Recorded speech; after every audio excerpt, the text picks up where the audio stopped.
Hakajing Sumar Hakasien Banyngkong ka Woodland Hospital Shillong glalia Jingkylliang plasma Hakasien ka Banyngkong. Habakren berkilat pathay kubor consultant nephrologist jong ka Woodland Hospital Dr. Jingkylliang Kharbuli ilapentip baka Jingkylliang plasma kadai ka rukom mat penkuat snam kabaya pher na ka rukom Sumar dialysis.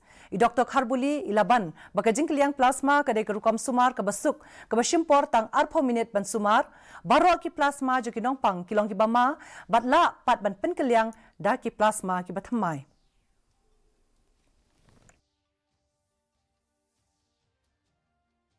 Plasma exchange is a form of a blood purification system. It's different from the dialysis. It's a process where we change the plasma of a patient through a special filter. We connect the filter to the machine. It could be a dialysis machine.